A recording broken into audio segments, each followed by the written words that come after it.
Taste the Daily. Madurai தெற்கு வாசல் பகுதி மசூதி மினராவில் ஏறி நின்று சிலர் திடீர் போராட்டத்தில் ஈடுபட்டது பரபரப்பானது. முகைதீன் ஆண்டவர் தர்கா மற்றும் மினானூர்தீன் பள்ளிவாசலில் நிர்வாக முறைகேடு நடைபெறுவதாக எழுந்த குற்றச்சாட்டை தொடர்ந்து வக்ஃபு வாரியம் மூலம் ஜமாத் நிர்வாக அலுவலகத்துக்கு பூட்டு போடப்பட்டது.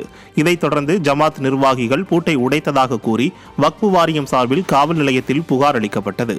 இது தொடர்பாக சென்னை உயர்நீதிமன்ற மதுரை அமர்வில் நடைபெற்ற வழக்கில் முகைதீன் ஆண்டவர் தர்கா மற்றும் பள்ளிவாசலில் விரும்பத்தகாத செயலில் தனிநபர்கள் ஈடுபட்டால் காவல்துறையினர் நடவடிக்கை எடுக்க வேண்டும் என கூறி விசாரணை ஒத்திவைக்கப்பட்டது.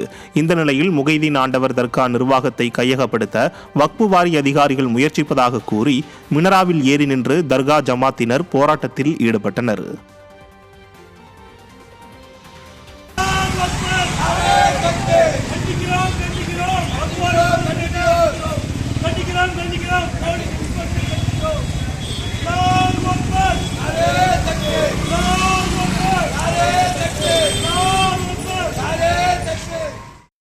திண்டுக்கல் அருகே குப்பையில் குழந்தையின் சடலம் கண்டெடுக்கப்பட்ட சம்பவம் பரபரப்பை ஏற்படுத்தியுள்ளது.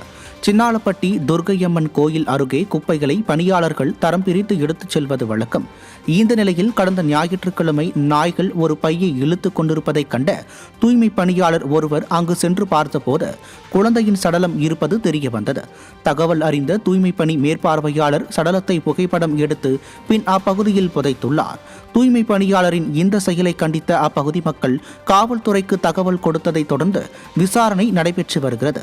புரட்சி தலைவி அம்மா ஆட்சியில் கொண்டுவரப்பட்ட தொட்டில் குழந்தை திட்டத்தை தொடர்ந்து செயல்படுத்தி இருந்தால் இது போன்ற அவலம் நிகழுமா என்று கேள்வி எழுப்பிய மக்கள் விடியா அரசு இனியாவது அந்த திட்டத்தை தொடர வேண்டும் என்று வலியுறுத்தியுள்ளனர்.